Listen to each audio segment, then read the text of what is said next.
Hello everyone, in today's video I'm going to show you some of the best places you can do on a one-day road trip through central Switzerland. Currently I'm at one of the top 10 parking lots of Switzerland. You have this fantastic view, and I think especially when you see the drone shots, that should be convincing you why you should stop here. Now if you want to know where we're getting started, just next to me is the town of Brunnen in the canton of Schwyz, and I'm heading further south. There's a lot of things that you probably have never seen so far, and that's why I want to show you through some of the best places of central Switzerland, because I'm sure there's going to be some nice spots that you want to stop at the next time you visit Switzerland.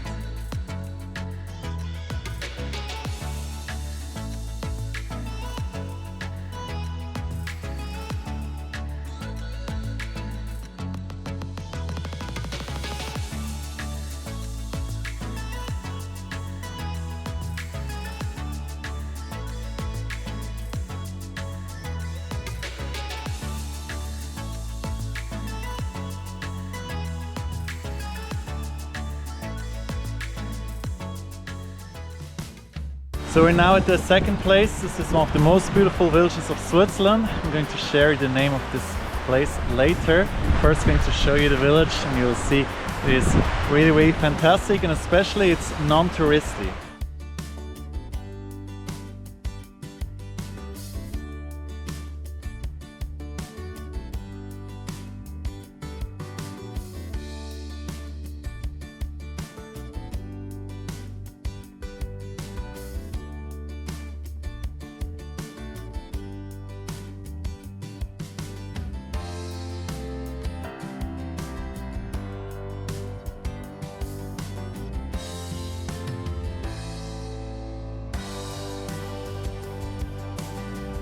We're now at the next photo spot.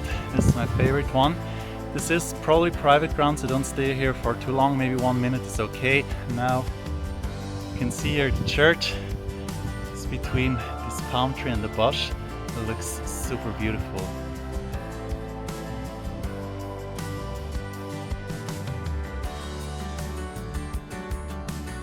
Now if you wonder what's the name of this beautiful village, it's called Bauen, like constructing in German. It's in the canton of Uri. We're now going to head to the next place. We're not done yet, there will be a lot more to see. So here we have something special. This is the statue of Mr. Albrecht Zwissig, and that's the house he used to live in. And he is a very important person in the culture of modern Switzerland, because he's the composer of our national anthem. You can read here on the wall, it's written, "Trittst im Morgenrot daher." This is the first line. It means as you're entering the dawn.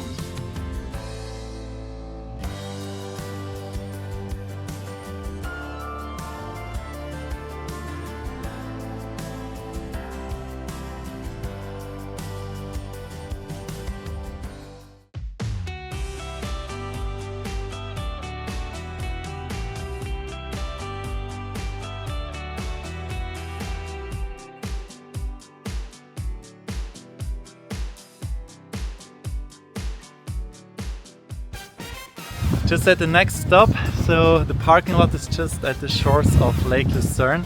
I'm going to show you a really beautiful spot where you can take some great photos. Don't have to stay here for too long. I think like 10-15 minutes is actually fine, and then you can continue already. We're now at the next stop by the lake. It's really nice here. See, there are many flags. This is very common in Switzerland. We put them at beautiful places. There are the 26 flags of our cantons, and they are sorted according to the order of the canton joining Switzerland. The last canton is a little bit special. That is Jura. That one got independent from the canton of Bern in 1979. This is very recent actually.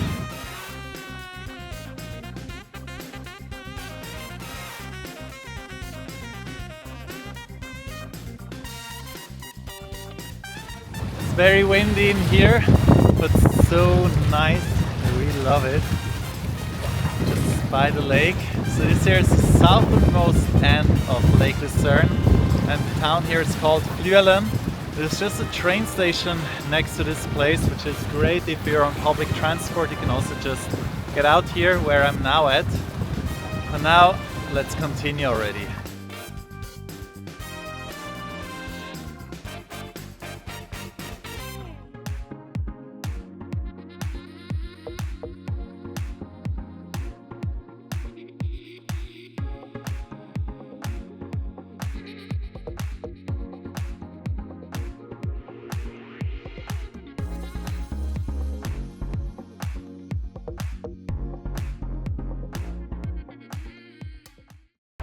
This here's the next stop. It's called Intschi, just after the village when you're heading further up the pass road. It's nice, you can see the valley, the mountains. Unfortunately you cannot see the river, only from the drone, but you can see the rails. And once in a while there's actually a train arriving, so this would be usually at around 20 to 25 past. There are just 2 trains now.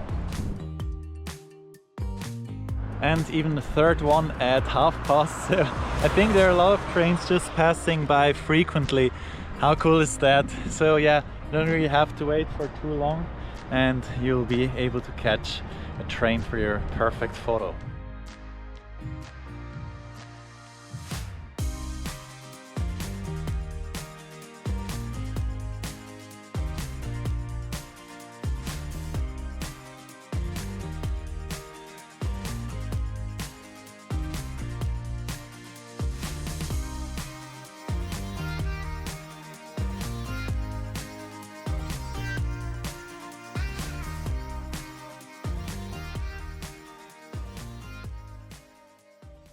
Just arrived here at the Schöllenen Schlucht, and what is very special about it is that we here have the Devil's Bridge. It was built by the devil himself. This is one of the most famous tales in Switzerland.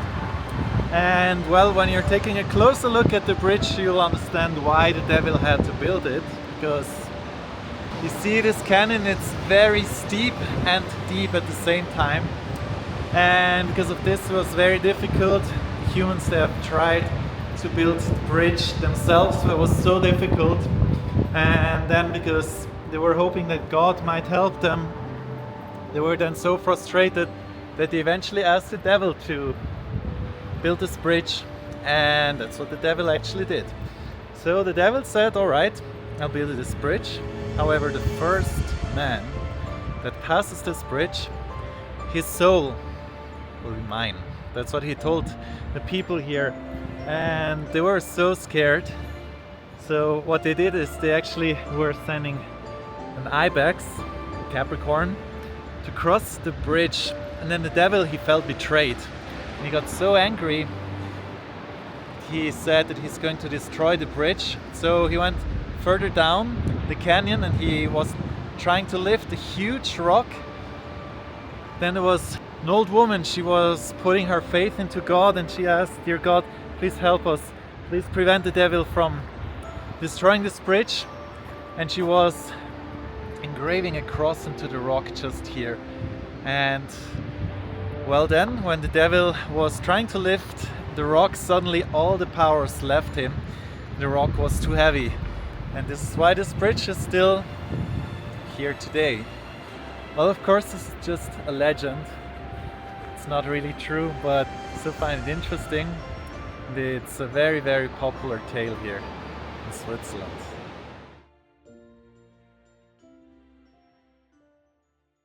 This here is a Suvorov monument. It's dedicated to the soldiers that died when the Russian army was crossing the Alps in 1799. Almost 100 years later, in 1898, this monument here was opened by Duke Sergei Golizin. It's considered one of the few Russian monuments here in Switzerland. It's also very cool. The Gotthard Pass has been always very important in Swiss history, also for the military, because this is definitely a good place to defend Switzerland. Because first of all, in order to cross over to Ticino or from Ticino, you would have to pass the Gotthard, and this is quite difficult. And then especially with the valleys and canyons here being so narrow, this is perfect for the military to put some defense structures. And well, during World War I and II, and even during the Cold War, these structures were very important, but then After the Cold War ended, these structures were open to the public.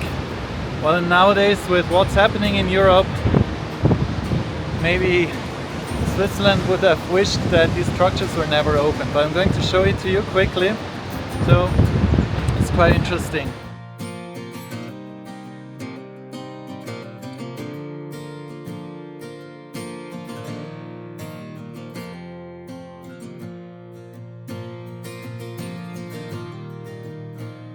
Now inside this military facility, which is a tunnel. It's very interesting. And now I'm just going to exit again and see the waterfall from close.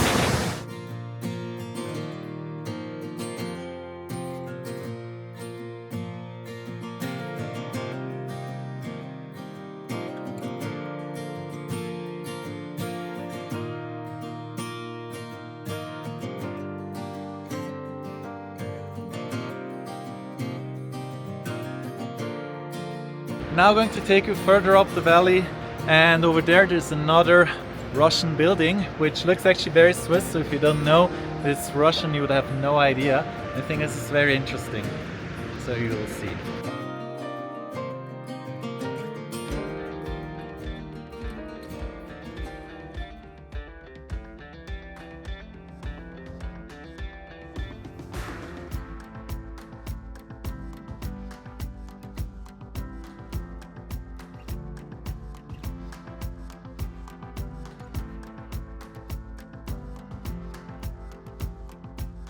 Another stop here on this beautifully plastered road. It's really nice, especially since there's still a lot of snow during mid-June. It's also quite cooling. We're almost in 2000 meters now, but there's really an unusual large amount of snow, which is really nice in my opinion.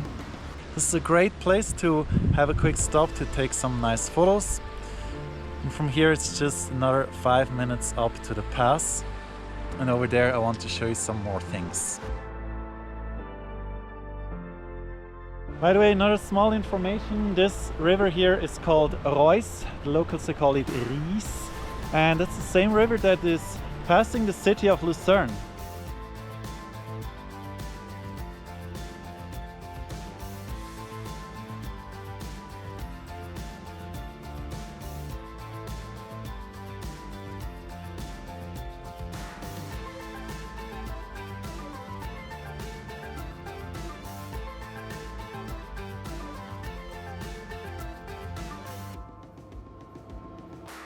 Just arrived here on the Passo del San Gottardo, the Gotthard Pass. We're already in the canton of Ticino, the Italian-speaking part of Switzerland. I do have to say I've never experienced it this cold and especially this snowy up here.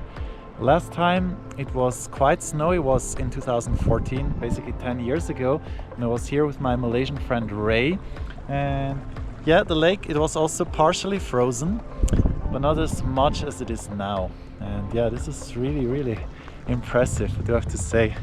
Definitely a new look of this hospice here.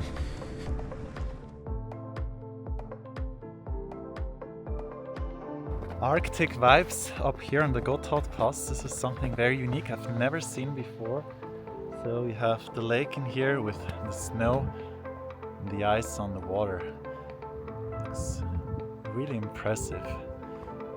Usually you'd think first of Iceland or Norway, but not of Switzerland.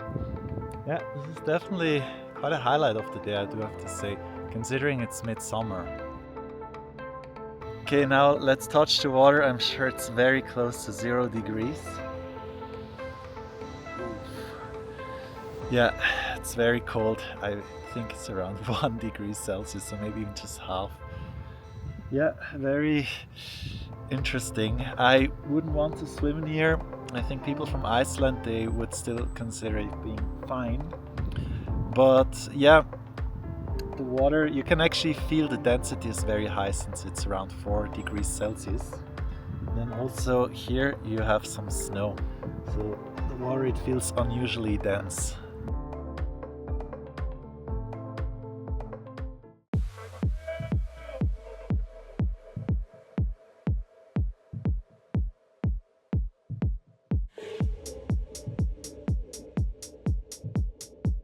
Last stop. So the road is closed, which I was kind of expecting, but it's actually paved already. So at least I can explore it a little bit by walk. I'm going to show you something very unique in here.